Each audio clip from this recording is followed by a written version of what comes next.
encontramos precisamente en la Revolución Francesa, donde ya los diputados no se van,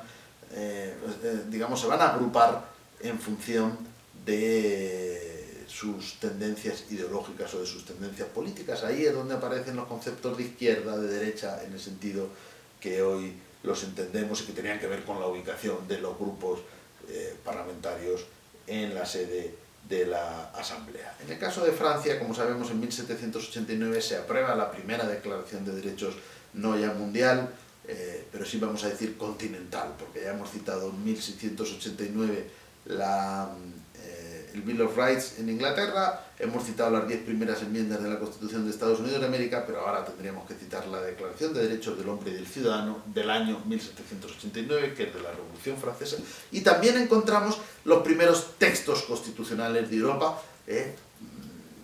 constituciones con su propio nombre, con una regulación global de los poderes del Estado, que con aquellos antecedentes ingleses, ahora ya de una manera mucho más estricta, podemos llamar tales. La primera es la de 1791, pero luego sigue 1793 y sucesivas constituciones que se van aprobando con distintos modelos en los cuales ahora no podemos entrar. Lo que hay que decir es que este modelo francés es el que ha tenido una gran influencia en toda la Europa continental y, por supuesto, en España, sin descartar otras influencias, como veremos, pero parece claro que la más próxima, la que más peso tuvo en nuestro constitucionalismo, por lo menos inicialmente, fue la francesa. Bien, aquí hemos estado viendo estas tres grandes corrientes, pero todavía, estoy haciendo una síntesis apretada sin duda, pero en fin, se trata de retener los fundamentos, los aspectos básicos, como siempre pretendemos en estas grabaciones. Nos quedaría apuntar cómo estas tres corrientes, que luego se van a ir expandiendo porque su influencia va a ser grande, la de Francia, como digo, en Europa continental será importante, la de Estados Unidos en toda América será muy importante, pero también en América va a llegar una influencia francesa y una influencia española, y por supuesto el constitucionalismo inglés, aunque quizás es el que se va a mantener un poco más aislado, valga la imagen porque estamos hablando de una isla, se va a mantener más aislado, pero aún así siempre va a tener pues una influencia sobre todos los demás, ¿no? Porque va a ser una referencia importante. La red de influencias, por lo tanto, es muy variada, pero en términos muy genéricos podríamos ver como he dicho antes, Francia en la Europa continental, Estados Unidos en América, pero luego también algo de Francia, algo de España, que llega sobre todo a los países hispanoamericanos. Lo que me interesa ahora destacar es que así acabamos de llegar a la edad contemporánea y no podemos suspender la evolución de estas corrientes para entrar ya directamente en el constitucionalismo español, sino que tenemos que ver que poco a poco pues los sistemas van confluyendo y en todos los casos, y sobre todo en el caso europeo, van a experimentar una evolución desde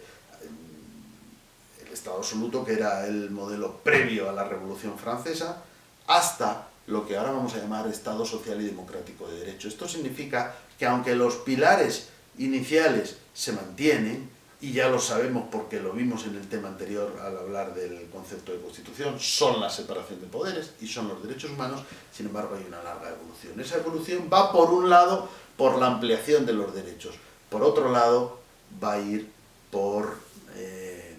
la introducción de nuevos derechos y sobre todo por la introducción de un nuevo elemento que ya también hablábamos, que sería el principio democrático, que significaría la universalización de la participación política, ¿no? Esto es un elemento que no está presente en los orígenes del constitucionalismo contemporáneo.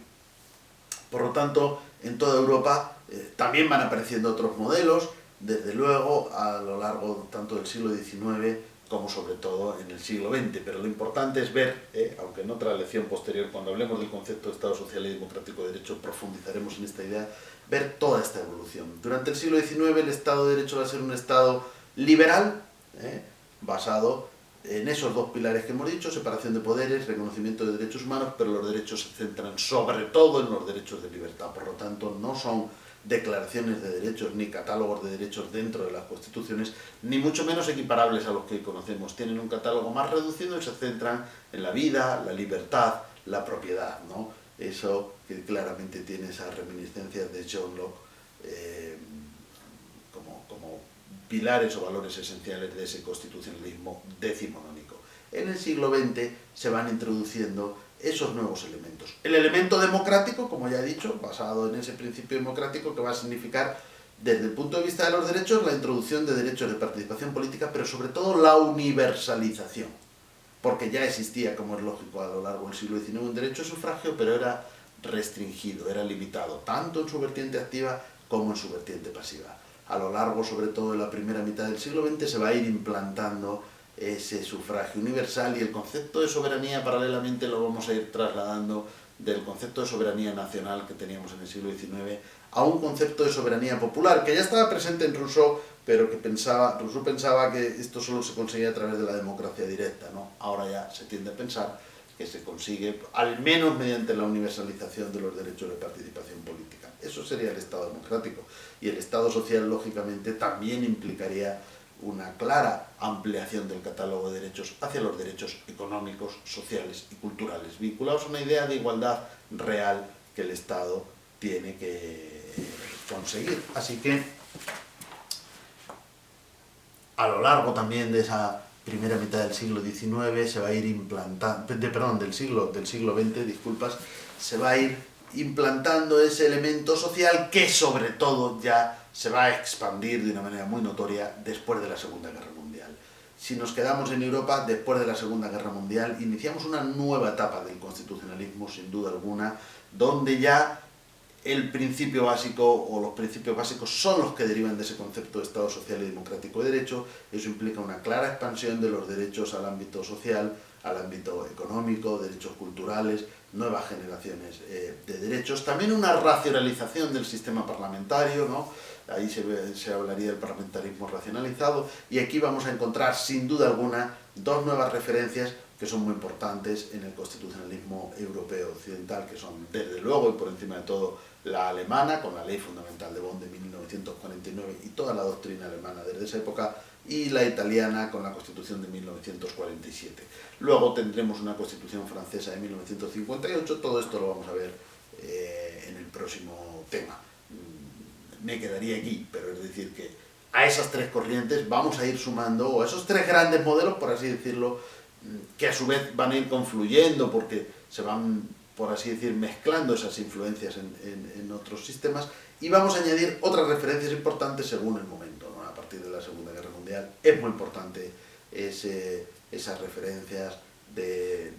Alemania y de Italia sobre todo. También, como digo más tarde, de nuevo la influencia francesa de la Quinta República, pero que establece un modelo semipresidencialista que no ha sido importado en otros países de Europa Occidental. Y luego, pues naturalmente, ahí ya llegan las constituciones de Portugal de 1976, que es una influencia próxima ya muy inmediata para nosotros, y la de España de 1978. Bien, pues este sería, por lo tanto, de una manera muy abreviada, el desarrollo de este primer apartado de la lección cuarta.